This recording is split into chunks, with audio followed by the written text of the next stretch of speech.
Good evening, everybody. I am Mr. First Down. I am your favorite Titans fan. With me is an intellectual that thinks he's on a Make-A-Wish Foundation. Brandon, I'm not actually dying. I just need your brain to do this podcast because I am not going to make it. And we have a special guest with us tonight. I love it when he does his TikToks. He is so cool. He is so mellow. Put your hands together. You can put him over your head if you want to, Vikings fans. He is Skull Cole. Skull, best chant in the NFL. I don't care. That stadium yelling that out all at the same time is amazing, Cole. It's absolutely amazing. Thank you for coming on. Yeah, thanks for having me on. And yeah, I was on a pod last week or something. They opened up with the Skull chant, like from the TV broadcast. I was like, man, it's like we are almost to that time of year. It's something when you're in the stadium for it. Oh, yeah. We're back, baby. We're back. So the NFL is right around the corner. Training camp is on the way. We are ready to hear pads popping and, maybe a little fighting here or there as long as nobody gets hurt. Who wouldn't? I'm going to start off with my questions. I have to watch Brandon. He gets a little antsy if I start asking questions. So have you been a Vikings fan your whole life? All of it? Whole life. We moved up to Rochester, Minnesota in 1998 when I was 5. That was Randy Moss's first season. Vikings went 15-1. Awesome season. And then from there, like I just kept getting more obsessed. And I can't ever say there's really a year or even a time period in a year where I kind of took a break or anything. I've just been pretty insane with it ever since then. So yeah, Vikings fan my whole life, unfortunately. And it's been a roller coaster. They're never bad enough for me to really actually think about putting, them to the wayside. They're never good enough to pay it off either. So yeah, sometimes you say stuff like that. I'm like, sometimes I miss Jeff Fisher. At least I was 8-8. Yeah, exactly. So is everybody in your family a Vikings fan? Yes. So it's from my dad's side. Because he grew up in southern Minnesota. So when we moved to Rochester, Minnesota, like we were close to a lot of his family, and that's what really helped it out. So we'd watch all the games together and stuff growing up out of high school and up until he died. So wow. Yeah, very fun Amazing stuff. Football really is family. I know it's like a cliche commercial or whatever, but it's 100% true. My family, everybody's family. If you love football, it's just something to get everybody together, which I think is just terrific. Do you have another fan base that has infiltrated your family anywhere in the ether? My mom's side are Cowboys fans because my mom's she's from Texas. So you poor man. There are, she's not as crazy with it as she probably was when I was super, super young. But my grandpa, he's been a big Cowboys fan since the late 60s, early 70s. There might be a picture of me when I was 3 or 4 dressed up as Troy Aikman for Halloween. You've had those destroyed, of course. You have to. You might run for office someday. You can't have that. Flying around. Yeah, it is funny. Everybody says you either hate the Cowboys or you love them. I'm legitimately in the middle. Like I don't know if my mom's side. I don't have a second favorite team, but there are definitely teams I hate more than others. And sure, it is funny watching Dallas and Jerry Jones, trip over themselves. But I don't actively hate the Cowboys like most of America does. I kind of look at them like I'm like that fan base is so ravenous and is so excitable and whatnot. And Jerry just finds some way to dash them every single time. And then if it's not Jerry, it's like I don't hate Dak Prescott. I'm gonna be quite clear. I have a lot of respect for Dak Prescott. But like the flub against the 49ers in the home game, it's like something really off the wall. Tony Romo mishandling the field goal. Like it's just like something is wrong.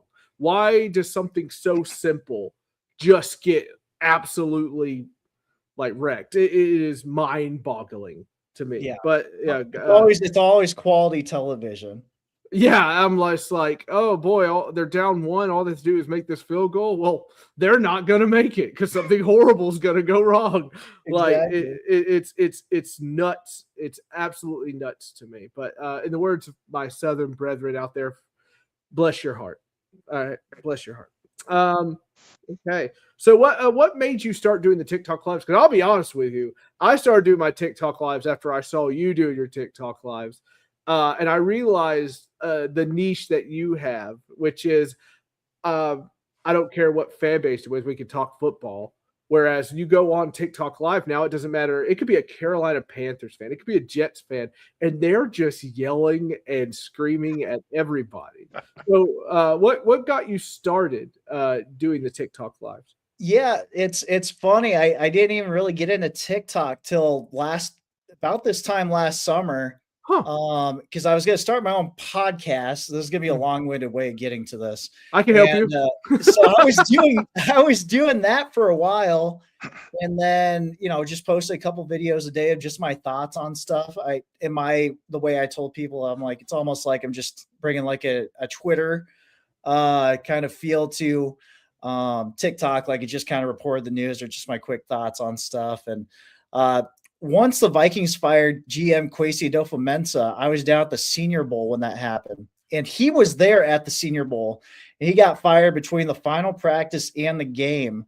And I went on TikTok Live, and I was stunned to see there were like 70, 80 people. I was like, whoa, it's like I might have to do this a little bit more often. And while I was down there, I realized that I was better at trivia than even all these other football people were. So I was like, I wonder if I go have people try stumping me on TikTok Live with Vikings trivia, if that'll become a thing. And it worked.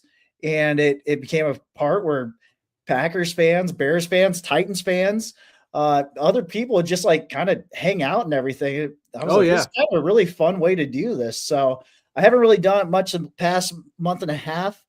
Almost think I almost need like a little bit of a football break, as Mhm. crazy as that sounds. And I'm getting the itch to get back into it with the season right around the corner. Yeah. Once you hear training camp is about to pop up, it starts to happen. Brandon and I have been messaging each other almost nonstop every day. Like, okay, it's coming. It's all right. It's happening. All Yeah. right. Okay. First look at Bob Sala. Okay. And stuff like that. We do have our resident Packers fan, aka the resident troll of the fan base. Vikings and the regional Longford Murray can't reach his helmet. It's a short joke, everybody. Well done, Goose. Well done. Sorry. I'm a little delirious. Anyway, um, so did you necessarily want Kyler Murray, or did you have your eyes on somebody else when they were doing the whole quarterback search? Because everybody didn't know who was going to be the quarterback, what was going to happen, if you were going to trade for somebody, what. Here, Kyler Murray falls in your lap. If you could expound on that, please. So initially, I didn't like it because the idea at first was that we were going to have to trade for him. I didn't like that. I didn't like trading anything and getting stuck in that contract. Once the news was coming that he was about to be cut and that we'd be able to get him for 1.3 million, I was very on board with that. This come from somebody who was a big JJ McCarthy backer throughout, not just this past season, but all last season. That's why you're so tired. I get it. Yeah, yeah. Sam Darnold, I mean, I haven't forgotten what Sam Darnold did those last two games of the 2024 season, and Mm-hmm. there might be blame to go around, but yeah, he was not this faultless person like some people say. But anyway, yeah, JJ McCarthy did not go very well last year, so I was like, you know what, Kyler Murray, don't have to give up a ton for him, and 1 year rental. So initially, I didn't like the idea of trading for him, but got around to liking the idea of signing him for cheap, like we ended up doing. Excellent. All right, we got one more trolling joke from Goose. He said, "I think Wentz wins the QB job." For who? The Saskatchewan Roughriders? Is that who we're running? Man. Let's see. That was my joke. He does have a serious question though. If Murray wins the starting job, what happens to JJ Skolkoll? So that's kind of the $1 million question.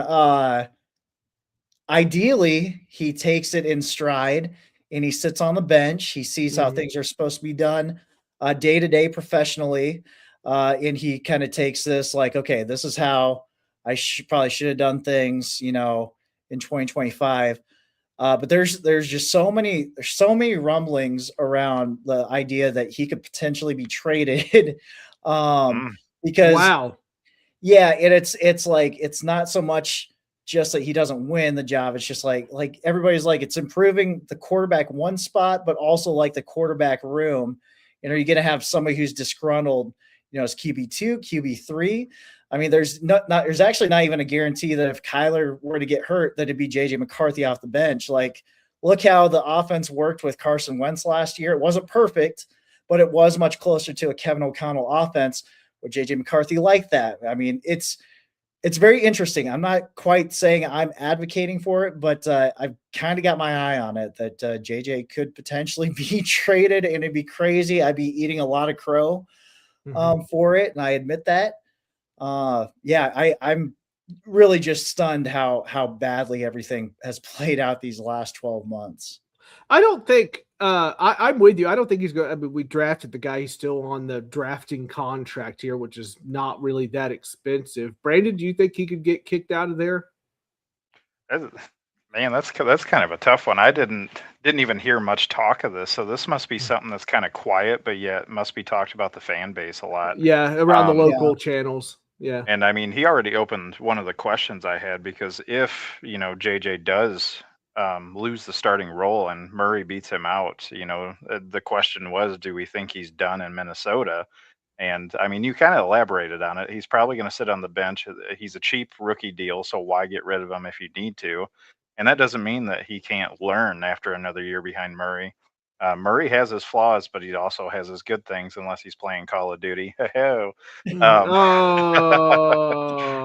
I mean, besides that, though, he has attributes that I think could really be good for the team. So maybe that'll make Justin Jefferson happy too. So we'll kind of see. But I don't know if I'm gonna. I don't see him being traded this season. I'd be shocked if he did. Me too. It kind of makes me think of in the Titans relationship right now, where we have Cam and Will Levis, and the big question is, what can we get for him, or is he even going to be the one that can be mature enough?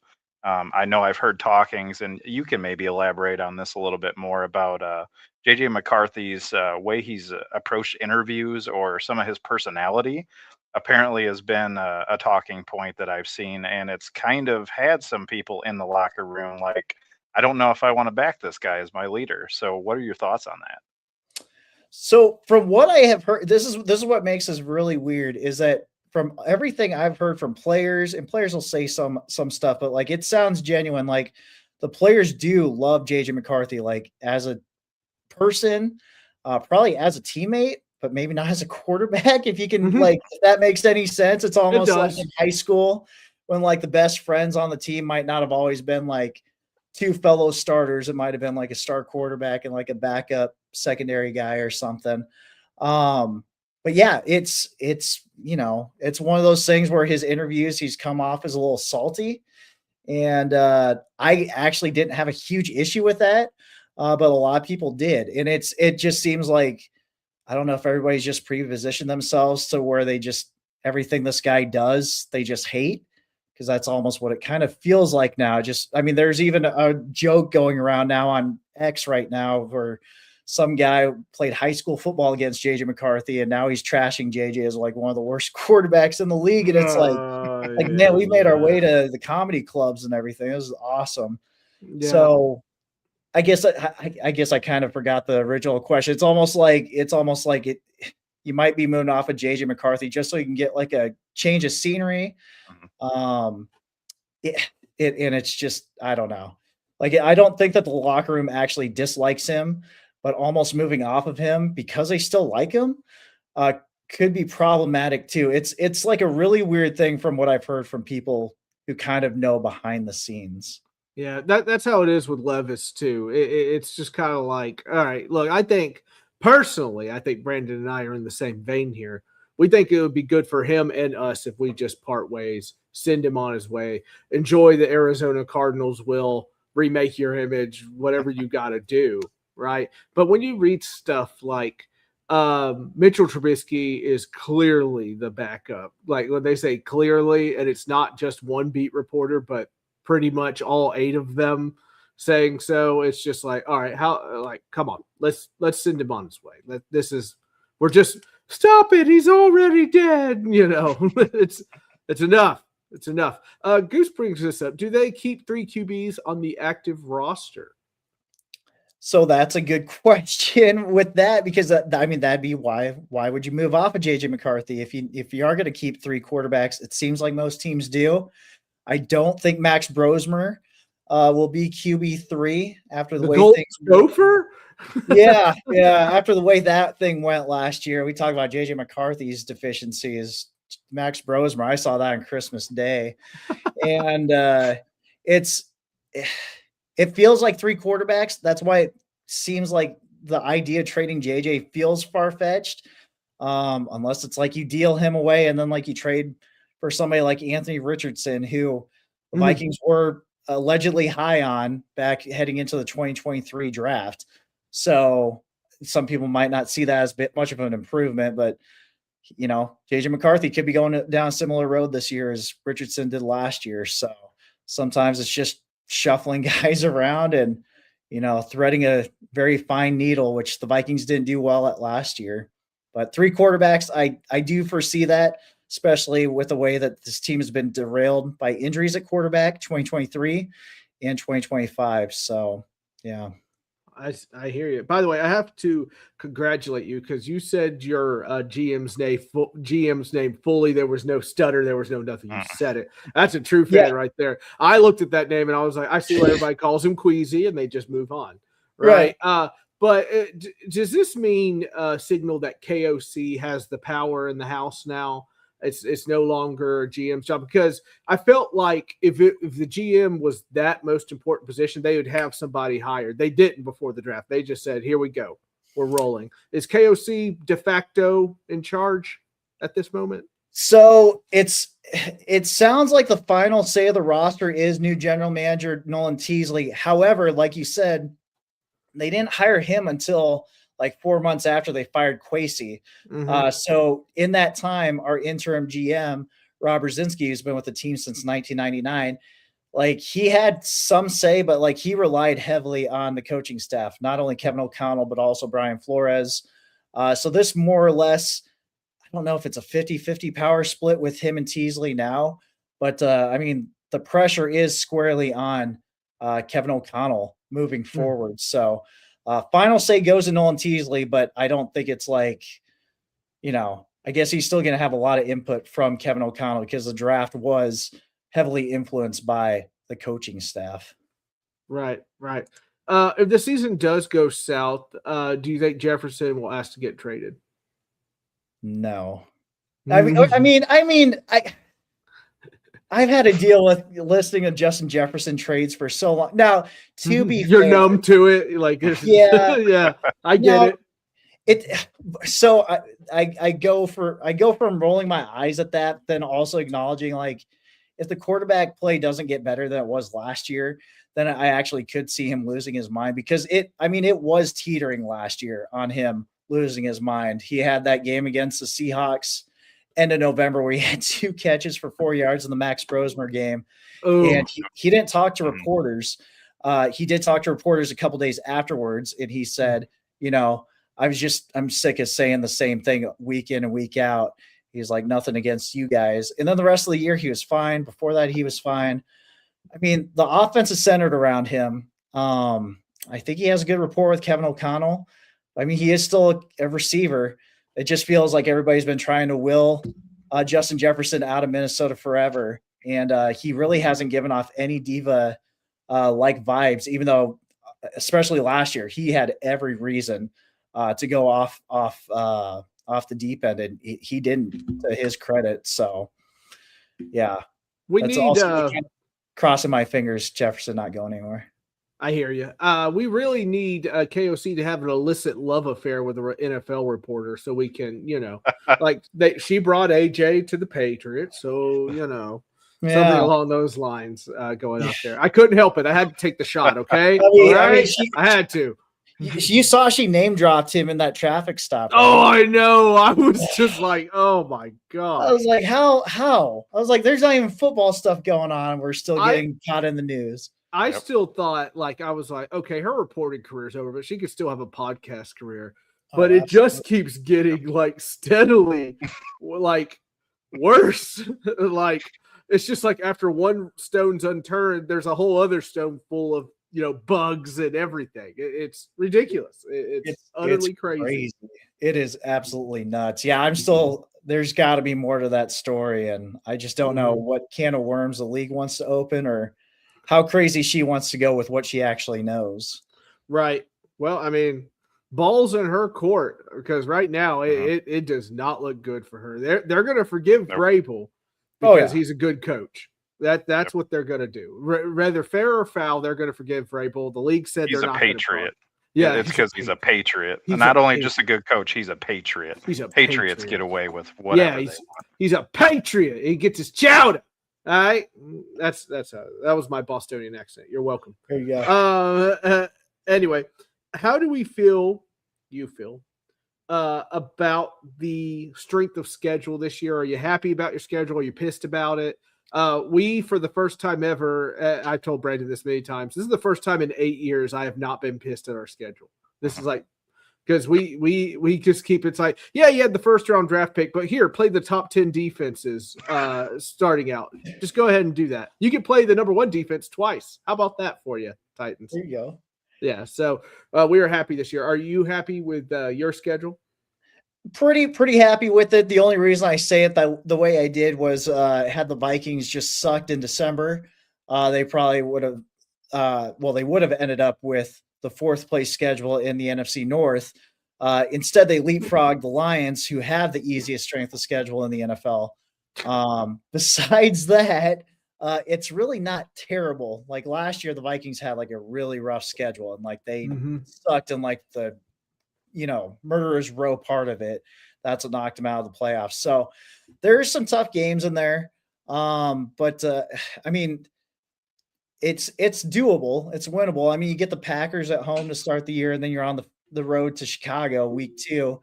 I guess you might as well rip the Band-Aid off. Like if the season's going in the toilet, you might as well know 2 weeks into it. But overall, I could hate it a lot more than I do. So we got the NFC East this year and NFC South. So yeah, not the worst thing in the world. Watch out for Bijan. That's all you can really say. Watch out for Bijan. Last year, he's force, man. He's an absolute force. Before I yield the floor to the gentleman from Virginia below me, I will say this is great. I absolutely love this stuff. But is there anybody in your division who's the biggest fear in your division? Like who you're like, I really don't want to look forward to this playing them. Is there anybody like that, or are you feeling okay? The Lions. The Lions are the team. I still think they have the best roster. Everything that could have gone wrong last year for them went wrong. They've played us really tough in the past. Ever since Dan Campbell's been there, they've been really tough on us. We swept them last year, tight one at Detroit. And then because our passing offense sucked, it was kind of close for a little bit in that Christmas Day game. But their strength of schedule, I think that helps them set up for a bounce back. And then Green Bay is just always, even when they're in an off season, it feels like they're still like in the mix at some point. So I'd go Lions top, Packers second, Bears third in terms of who I fear the most. I got it. I like it. I'm about it. All right, Mr. Brandon, the floor is yours, sir. Well, you already talked about Justin Jefferson, because that's always the question of just when does a player get sick and tired of it, or when does a team feel like they're just in a position to where they're not in the spot they need to be, so they need the draft capital to move forward. So the biggest thing is the realism of him being traded, I think, is pretty slim right now. Should things continue to tank and they're still trying to find their QB, do you feel like there is a potential where somebody could offer a really good deal and they may take it to move him? So that's the thing. It's like, I don't want to move off of Jefferson, but if the right price came around, you'd have to think about it. He's 27 now? And the new general manager does play a role in that. Nolan Teasley, he is with the Seahawks forever. They moved off of Russell Wilson when it wasn't a really popular move to do. They made several moves over the past couple of years to build up to this 2025 run. Jefferson, he's not old, but I mean, he's not young anymore, and he does still have a very expensive contract. So it's like, I don't think he'd be moved, but man, if the right price came around, you'd really have to consider it. So I don't know. That almost feels like a cop out in some regards, but no, I think that's a fair answer. I mean, that's how a lot of us Titans fans, when Derrick Henry had to they let him play out his season, which I respected. I know a lot of people are like, we should have got a trade, we should have got a pick for him, but I respected all he did for the team. But having him move on, that was our offense. So just like you have Jefferson, he is the Vikings offense. So whether you have a different QB, he accelerates that QB's play just because of the ability he has. So I think it's really a key on whether somebody's going to make that decision, because it really does handicap your offense significantly with them being gone. Because of the depth behind there, you guys do have options. There's good players, but are they elite players to make that much of a difference is the hard part. So with that, if the offense continues to struggle this year, whether it's QB play, injuries, which we all know that sucks, especially us Titans fans with injuries. Do you think your defense is good enough to keep you in these games in those tight situations? I think so. I mean, since Brian Flores has been the defensive coordinator since 2023, I mean, it's been some really good units, and I wouldn't say that he's always had the best players to work with in that time. Like there are some players like Andrew Van Ginkel, Jonathan Grenard before he got hurt. I got Harrison Smith on the back end and stuff, but like it hasn't always been like super pretty. That defensive line in 2024 was like Jerry Tillery, Harrison Phillips, Jonathan Bullard, like, kind of no-name guys, but they buy into the system so much that you just make it work. It took a while last year. Some injuries kind of derailed things early on. And then the second half of the season, that defense was insane. It was like 5 or 6 straight weeks where you didn't allow a passing touchdown. And Kevin O'Connell, he keeps talking about that 5-game winning streak to end the season last year. He said, might have to start playing a different brand of football where kind of, rely on the defense, don't turn the ball over, kind of do what we did those last 5 games of the year where we ran it more than we passed. So that sure seems to me like he's really kind of putting his faith in Brian Flores. Maybe it changes the identity of the team some, but if it turns out that there's some more wins in there, whatever it looks like, if it's 2-0 wins every single week, my heart might explode because of it, but I'll take it. I'll take a W. Be a lot like the Denver Broncos last season, where it was like, oh my God, this is horrible. Oh, we won. Oh, yeah. That's what it kind of felt like. Oh, it was such a strange season for them. Absolutely. Last season was a wild season. I don't think a lot of people were projecting anything to turn out how it did. So it was wild. Especially, I know a lot of people are disappointed to see, the Broncos move on, but their QB get hurt at the final end of the game. And then all of a sudden it's just like that just ruined that playoff game for the next week. So, I mean, you're talking about like it probably reset the Super Bowl. Because I thought Denver was about to stroll right in there. I really did. And they would have spanked anybody else. I believe it. Now, maybe the Seahawks would have given them some trouble, but I still think they would have won it in the end. But yeah, that's how I feel. You got any more, Brandon? The only thing I'm actually going to pivot a little bit, because you already talked about your strength of schedule and how you felt about it. So with that said, what's your super early prediction on what do you think the record is going to be for the Vikings? Oh, you're dropping this on him. How dare you? This is preseason, ladies and gentlemen. If you're watching this now, years from now, we are like around the corner of training camp. It's July.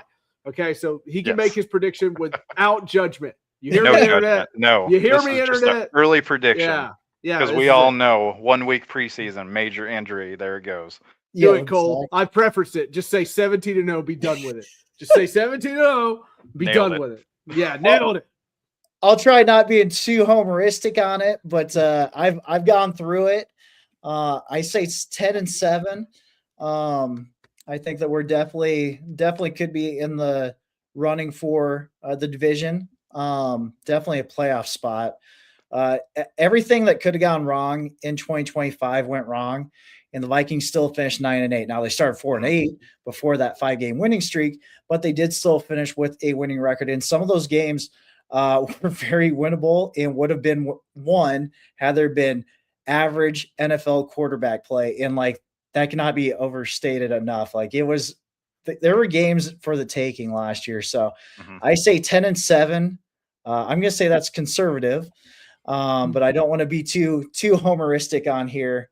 But if anybody said the Vikings were going 14-3 2 years ago when we had Sam Darnold, you would have been laughed at. So right. I'm very proud. Every guest we've had on has been fair and accurate. I've been waiting for the nut bar to just be like, it's going, it's happening. Book it. Put your mortgage on it. Put your kids' education on it. It's happening. I was at the Minneapolis Miracle back in the 2017 season, and that was the one time in my life that I was like, "We're finally going to the Super Bowl." And it didn't happen. So that like kind of killed that complete eternal optimism, and people still think I'm a homer. But what was that year? Was it 2010? Brett Favre against the Saints in the playoffs. 2009 season. I was just like, dude, the Vikings got this game. And then he just threw this across the body all the way to the opposite side of the field. I was like, what are you doing? You had this game. Nothing beats the play-by-play guy. I mean, you could kick a field goal. Yeah. He's like losing his mind. This isn't Detroit, man. Get it together. Man. Unfortunately, I've watched that full game, not just highlights, the full game. Probably 10 to 15 times in my life for some god-awful reason. And it is just mind-blowing. Yeah.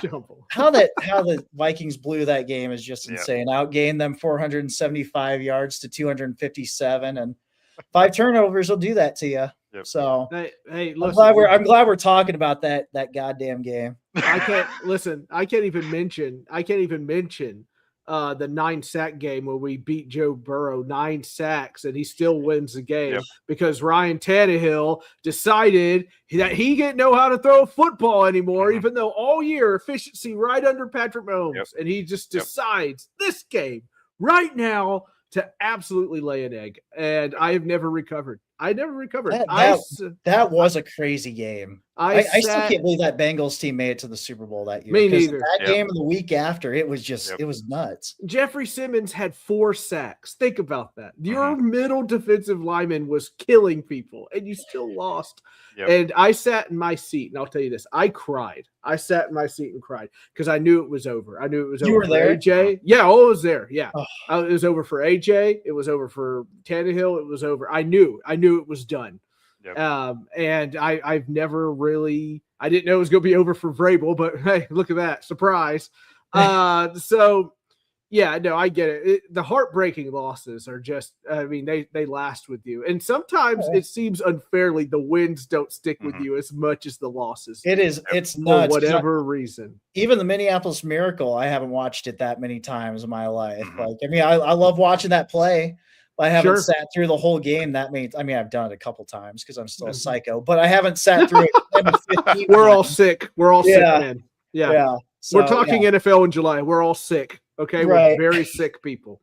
Well, since I broke your heart, I mentioned that game. I will say KOC, the way that man can coach an offense and coach these QBs, like you said, the fact that you guys have had like mid of the rail QBs starting, and yet your games are so close and you're playing physical, you're in the games.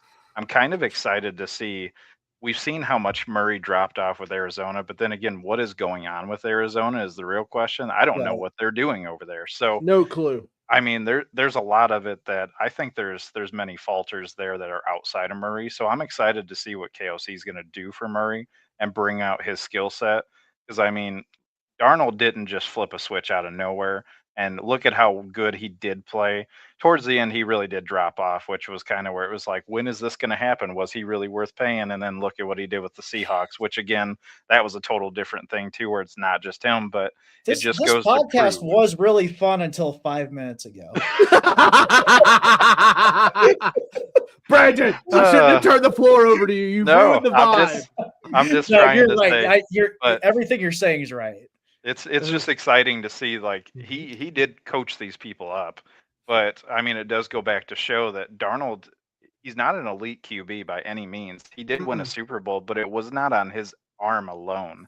It was, they had a lot of pieces that gelled together, and everybody hates the stupid term that Vrabel always said, complimentary football. No, It's yeah, true. no. It matters. You need to run. We got to coach better. They got to play you got better. a defense. You got to play it all as one. But at the end of the day, though, I think if they pull that off of the Vikings, I think the Vikings can be that team that blows people away. So they can very, very easily. No, like we're just being very complimentary of KOC because people tend to forget this. Daniel Jones said publicly in Indianapolis he became a better quarterback when KOC coached him as a backup for 1 year. So no, I respect KOC.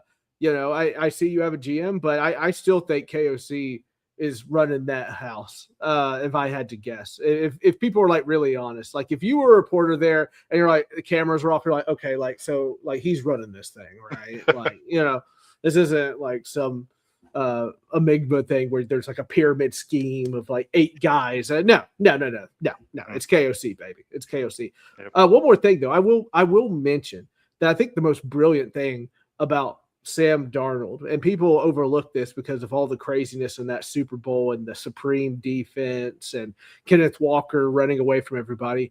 The best thing about that Super Bowl with Sam Darnold was what he didn't do. You could tell he wanted to throw it and he put the ball down. He took the sack or he threw it away because he knew, he figured out, I don't have to do anything. And that is a big thing for a quarterback, to just realize, like, I think it's going to be, I think we're going to be fine and not blow it. So I give him full kudos for that. It's overlooked. It'll be overlooked in the stat sheet. It'll be overlooked years from now, except for us sitting outside a Cracker Barrel, probably in rocking chairs going, you know, he's smarter than he looks. But it's easy to win games when you're not seeing ghosts anymore. Yeah, that's right. Yeah, he called Ghostbusters. He ain't afraid of no ghosts. All right, Brandon, you want to hurt his feelings anymore before I let us out of town? I tried to talk it back up. I tried to bring the level back up here, but I'm proud of Cole. I thought he was just going to look at us and go, just 1 yard short. I've been thinking about it. Get your Emperor Lightning fingers out. Hovering on that exit, leaving this right now. Do you guys remember that game? I guess you're probably around my age. I'm 40. Okay. 33. Okay. So you remember. Yeah, that was I was there, Gandalf. I was there 3,000 years ago. That was the second Super Bowl I remember watching. It was like the first one I really was taking in and everything. And being from Iowa, big Kurt Warner guys. The Rams. But yeah, I did love me some Steve McNair back then, man. Shut up, Tanner. I'm not old. I'm a man of a certain age, as they like to say. Okay, my knee hurts now. Anyway. But I listen, I always had respect for Kurt Warner. I really did. But boy, I absolutely hated him in that moment because it didn't matter how many times Javon Kearse put him in the dirt. He just got right back up. It was admirable when I look back on it. But right then I was like, why won't, like Austin Powers when he lands on the woman, right? Why won't you die? You know, please stop winning. Anyway, Skull Cole, thank you for coming on. We appreciate it. We have a little thing here called Takes We Hate. And if you have a take you hate, you may regurgitate the hate for that take. So Brandon, do you have a take you hate? Is it, if I remember, it from a certain reporter that you absolutely want to destroy? It's, man, what was it? I'm trying to remember if I already discussed it or not, but I know he had some take about Easton when he was talking about Tom Brady and comparing Cam Ward. And I'm just like, where are you getting this? Like, this man nobody is calling Cam Ward Tom Brady, but he is saying that he has the excellence ability. He has the professionalism. He has the work ethic to be a great franchise QB. Sure. There's potential. Not that he's going to be. Doesn't mean he's going to be Tom Brady, but he can have Tom Brady-esque potential if he lives up to the hype and the potential. But he just takes these points, man, and just throws out context, and he sounds like a flat idiot. I'm just going to just throw it out there. And it's awful. And I'm just like, I don't know how anybody continues to listen to this. So Cole, if you're ever doom scrolling on the toilet and you're like, I'll just look up some Titans content real quick, and you see the name Jared Stillman, just flush that name down the toilet with whatever you're doing. Okay, I'm sure you guys got these guys too. I was gonna say we probably got our guys like this too. Oh, it's Stillman. awful. He is the worst. It's like he spent 15 minutes one time talking about Travis Kelce's dong. It was the weird. I'm not kidding. It is the he's an idiot, but for some reason he's got this strange following. He's a real reporter. He doesn't, he's a real thing or whatever. While you have like educated people like trying to teach you something about why something is. No, Stillman's got to figure it out. It's like all the boomers have followed this man, and I have no idea why. I don't know why he's inspired such loyalty. But like I said, these people exist in every fan base. Oh yeah, it's crazy. It's crazy. I don't know if they just lean into it or they just truly believe in what they say. But yeah, it's like they got to be chasing clicks. They love the clicks, man. It's got to be the what I clicks. get. Yeah. I told Brandon one time, Brandon's like, did you see what this idiot posted? I'm like, don't give him the clicks, Brandon. Don't feed the troll. Okay, a take I hate. I really hate the take of keeping up with the passes and the incompletions and the interceptions of quarterbacks during OTAs. Oh my God. I know it's going to get worse in training camp. They're like, oh, he threw a little lollipop out there and blah, blah, blah. I don't even know who the wide receiver was. We don't even know what play call he was calling. But sure, maybe it was a 7-on-7 drill. You don't know, but sir, you can go ahead and put out there, by the way, this is how Cam Ward was today. This is how JJ McCarthy was today. This is whatever. And then, but my favorite part is they're like, there's that one idiot that's like, don't sleep on Will Levis. This practice, he had 8 complete. Shut up. Stop doing quarterback stats during OTAs. It's pathetic. I hate it. Tanner says, LaMelo, Edwards, Addison, who gets the next beating? That's not very nice, Tanner.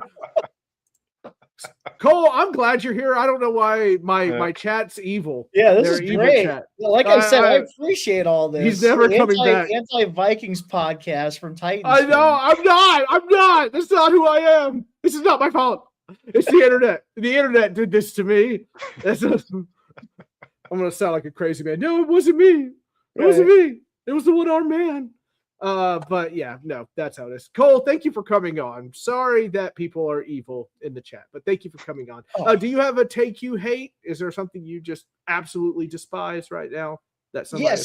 So you brought it up. It's not your take that I hate. Sure. You brought it up earlier. You guys like Kevin O'Connell. I like Kevin O'Connell. There's a big portion of the fan base now. Like I was in a 8-person panel or something of Vikings fans like last month, and like I was the only one who wants to keep Kevin O'Connell. Like everybody else is like sick of him because he hasn't won a playoff game, and which is to a point is fair, but like I was like, well, yeah, he's lost 2 playoff games, but those are also 2 seasons that nobody gave us a chance in hell to make it to the playoffs. So there's something to that, and then not having like a franchise quarterback.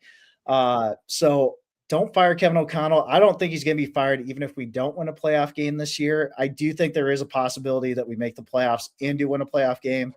But yeah, in the inclusion of assistant head coach Frank Smith, he was a offensive coordinator for the Dolphins over the past 4 years. That should add to the running game too. I think it's going to work out really well to where Kevin O'Connell can kind of change the perception of him because for 3 years, everybody loved Kevin O'Connell, and now everybody's really sour on him.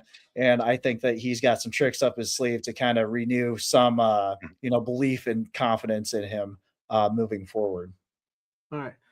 Awesome. I love it. I love that. I cannot believe there are Vikings fans that want him gone. I mean, there's always fans that want a coach gone, but that being the only one on a panel, it's unacceptable. Unacceptable to me. They couldn't believe it. One of them was like, "We're all in lockstep that like we're sick of Kevin O'Connell." I was like, "I like Kevin O'Connell," and they just cannot believe it. I'm like, he's one of the coaches. If they let him go, he's hired like that.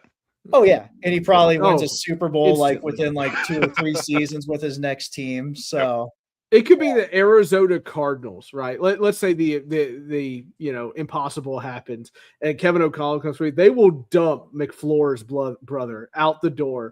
It could be mid-season, and they will kick him out just to make way for Kevin O'Connell. No, I don't understand that take. You would really have to explain it to me. other than that. But thank you for coming on, Cole. You got another live coming up soon, or anything you would like to plug at all? Yeah, I think this week I'm going to start getting into the lives again on the Skull Cole show on TikTok. It's been I don't think I posted anything the past month and a half. I've just had other stuff going on. I get Finally it. got that stuff in a row. Right for Vikings Wire, which is powered through the USA Today. Woohoo! Right for coverage. Just had a piece come out, or should be coming out in the next 24 hours on the rookies for the Vikings. And then I also host a daily show during the week, Vikings Latest on YouTube. Go ahead and follow me there. And then Skull Smith on X. Skull Smith on X. Excellent. I'm going to give that a follow right now. Cole, thanks for coming. If you guys like the show, like the content, please like and subscribe, except for you dingbats in the chat who decided to, for some reason, to go after poor Cole. I don't get it. Anyway, it just happens. It just happens. I guess so. I'm like, dang. I mean, like me, I get it, but like, geez. Anyway, thanks for coming on, Cole. You're great. Be sure to follow him on Twitter. He is at Skull Cole. Oh, I'm sorry, at TikTok. Please check him out.